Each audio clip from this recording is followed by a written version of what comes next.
ought to, it might sound a bit formal, but it's a helpful phrase to express what's the right or best thing to do. It's a versatile phrase that can be used in many different contexts, making it a valuable addition to your vocabulary. Think of it as a gentler way of saying should. While should can sometimes come off as too direct or even demanding, ought to softens the message, making it more polite and considerate. It's like giving advice or suggesting something important. When you use ought to, you're offering guidance in a way that's easy for others to accept. We use ought to for various situations, like expressing obligation, giving advice, or talking about what's likely. It's a phrase that fits naturally into everyday conversations. For instance, you ought to wear a jacket, it's chilly outside. This is a gentle reminder that helps someone make a good decision. Or they ought to be here soon. They left ages ago. This expresses an expectation based on past actions. The beauty of ought to is its simplicity. It's easy to use and understand, making it a great tool for clear communication. It stays the same whether you're talking about the present or the future, so you don't have to worry about changing the form. And it works for different pronouns like I, you, we, they. This makes it incredibly versatile and easy to incorporate into your speech. This guide will explore how to use ought to confidently, focusing on the active and passive voice. We'll break down each usage with clear, relatable examples. With clear examples and simple explanations, you'll master this useful expression in no time. By the end of this guide, you'll feel more comfortable using ought to in your daily common way we use ought to. The structure is straightforward, subject plus ought to plus base form of the verb. Let's look at some examples. She ought to study for her exam. She's the one who needs to study. They ought to arrive at the airport by 7 p.m. They are the ones expected to arrive. See how ought to fits naturally into these sentences? It clearly expresses the recommended action. Remember, the base form of the verb remains the same after ought to, keeping things nice and simple. The passive voice shifts the focus from the doer to the action itself. This means that the emphasis is placed on what is happening rather than who is making it happen.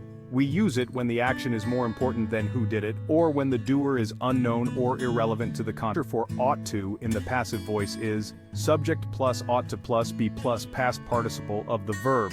This formula helps in constructing sentences where the action is the focal point. Here are a couple of examples to illustrate how this works in practice. The plants ought to be watered twice a week. This sentence highlights the necessity of watering the plants regularly. The focus is on the watering, not who should do it. The emphasis is on the action of watering, making it clear that the task is important. The museum ought to be visited during the day for the best experience. This suggests that visiting during the day enhances the experience. The importance is on visiting the museum. The key point here is the action of visiting, not who is visiting. Notice how the passive voice emphasizes the action being done to the subject. This can be particularly useful in academic and formal writing. Using ought to in the passive voice might seem a tad formal, but it adds a level of sophistication and clarity to your writing. It's quite useful in specific contexts, especially in written English, where clarity and formality are often required. By mastering this structure, you can enhance your writing skills and communicate more effectively. Section 4. Avoiding tricky situations, common errors and how to sidestep them. Even though ought to is pretty straightforward, there are a couple of common mistakes people make. Let's clear those up. 1. Using to after ought.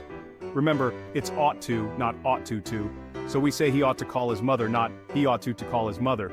This is a very common mistake that can easily be avoided with a little attention. 2. Confusing with must or have to. While they all express obligation, ought to is gentler than must and have to. It's a suggestion rather than a strong obligation. For example, you might say, you ought to see a doctor, which is more of a recommendation than a command. By keeping these points in mind, you can avoid these common pitfalls and use ought to accurately and confidently. Practice makes perfect, so keep using ought to in your daily conversations and writing. With time, these rules will become second nature, and you'll be able to communicate more effectively and clearly. Section 5, recap. You've got this. Let's quickly recap what we've learned about ought to. It's a useful phrase for expressing what's the right or best thing to do. We can use it in both the active and passive voice. In the active voice, the structure is subject plus ought to plus base form of the verb. In the passive voice, it's subject plus ought to plus be plus past participle of the verb. Remember the common errors to avoid and you'll be well on your way to mastering ought to.